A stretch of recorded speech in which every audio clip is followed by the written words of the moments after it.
plata, plata. Cash, cash, cash.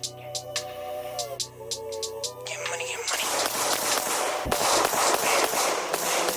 Bam, bam, she wanna flick for the gram. Todas esas putas saben who I am, so she wanna take this beach on cam. Like, hold up, she wanna swallow this pull up. Soon as I bust, I'ma roll up. Four lines of better, I'll pull up. Papi te paga los biles, nada más que quiero ese culo. Prefiere el sexo conmigo que yo te lo meto bien duro.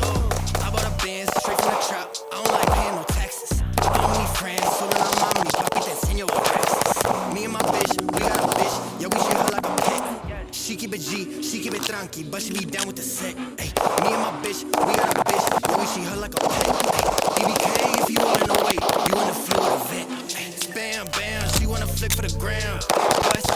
What's good, YouTube? It's your boy Tony D2 Wild checking in once again, back in the building today, guys, with the review of the OA Defense 2311 Compact Pro.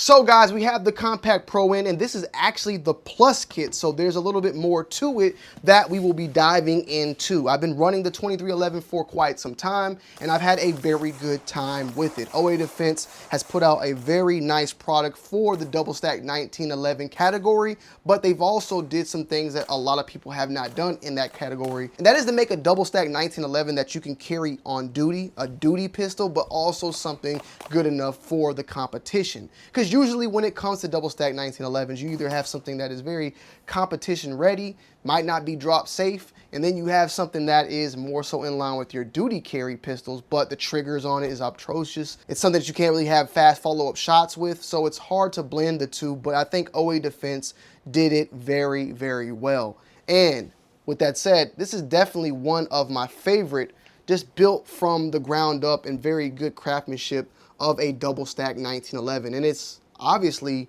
a different looking type of double stack 1911 as well.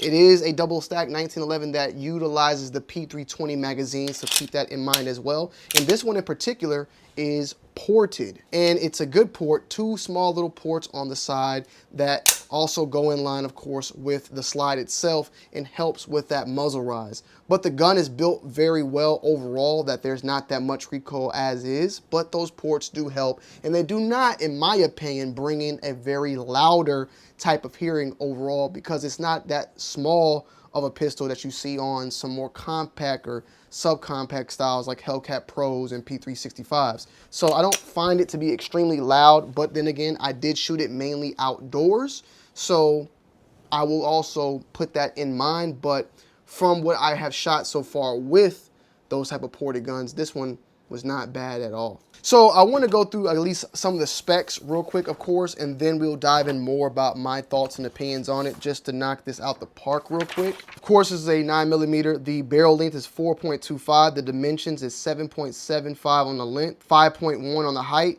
and 1.4 on the width. 25.5 ounces unloaded. The trigger weight is 3.5 to 4 pounds. The capacity is 17 plus 1. The frame is made out of 7075 aluminum. And of course, this comes with a flared mag well.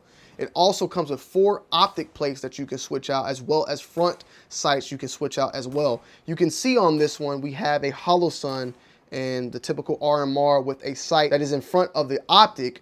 The front, however, sight, I did not swap it out, but they do have sights that are that higher sight, so that way everything can co-witness if you want to do so.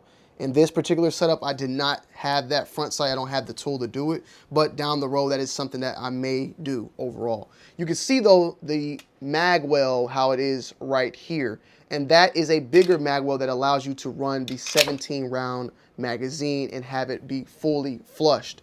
Now, this is the Plus kit, as I stated before, and with the Plus kit, you get a lot of goodies on the inside here. Of course, you have the OA Defense bag overall. When you flip that down, you have your 5 17-round magazines. Now, we did get the adapter to swap out the mag well if you want to run it for a more smaller, compact overall look. That mag well will definitely shorten the overall grip and then allow you to run 15-round magazines as well as the 17-round magazines.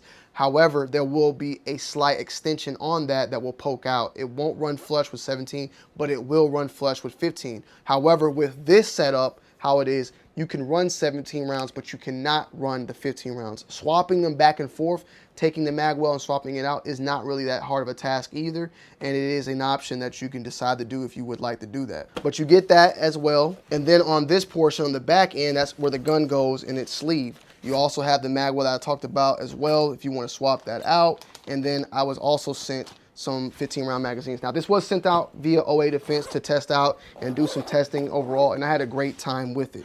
One thing I do want to say that I ran into a problem, but it was a problem on my own, and I want to make sure you guys and girls know, is that I got the gun and I did not clean it. I did not lube it. I took it straight out and started shooting it, and I was getting some issues with failures to eject, mainly due to the slide not going all the way back. And come to find out, it was extremely dry.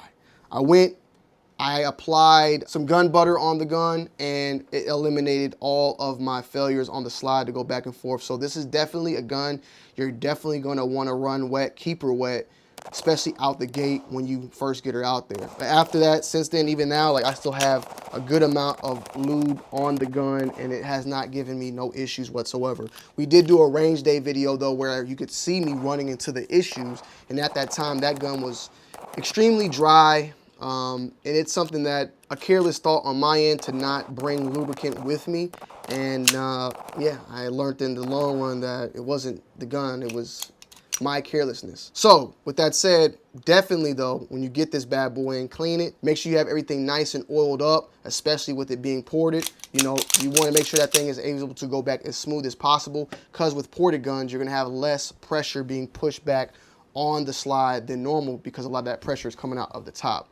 But with that said, we did that, and she was flawless. I definitely loved running it with the red dot overall. I'm a red dot guy, and it's extremely accurate. And this is definitely something that I would not mind trying to EDC. It's definitely on the heavier side and bigger side, but I do carry a P320, and I have a holster for it whenever I want to carry it. In my opinion, it's not that much bigger, if not the same, of a Glock 19. It is a little bit more chunkier on the grip, but extremely, extremely accurate and definitely duty worthy. You also have an extended mag release that I like a lot. It's way out there to allow you to get easy access. You also have ambidextrous slide release. So you have it on this end, on the other end as well. So if you need to make that slide release, it's easy on either side. You got some cuts to reduce some of that weight as well. Also, I want to say is ambi on the safety as well, so keep that in mind. Fully ambi on a lot of things pretty much. The only thing that's not ambi is the mag release, and I could say to my own self, and a lot of people can agree, that ambi mag release is not really the best way to go, because usually when you have the ambi mag, like, the other side that you don't actually use does become a problem, especially like when you're gripping the gun. You can accidentally put too much grip right here and then cause it to release, where you don't really have that much of an issue when it goes on the actual side that you needed to go on. So I like that. But you can swap this out. You can put this on this side with no problem whatsoever. But everything else pretty much ambi and good to go. And you have an ambidextrous gas pedal. So if you want to run your thumb on there, a nice place to put it to get a good grip overall. Trigger finger rest. You know, if I'm not about to shoot it and I need to put my finger somewhere, I can easily just put my finger right there, let it chill for a little bit, because I never put my finger on the trigger unless I'm ready to shoot, or of course if I want to show you guys how the trigger is itself. So let's take a look at that. A very nice flat face trigger right here. Check it out. Literally nothing, like nothing whatsoever on there. You're on the wall, pull it. Here's the reset. Good. And you're right back on the wall.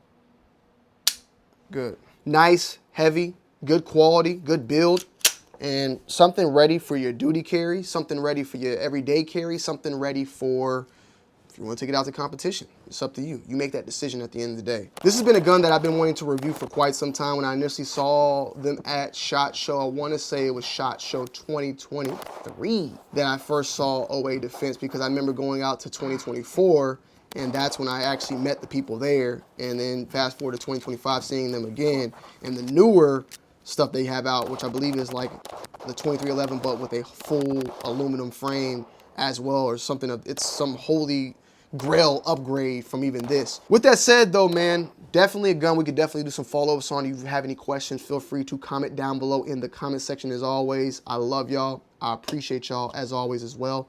And I will see y'all on the next one. I'm out. Peace.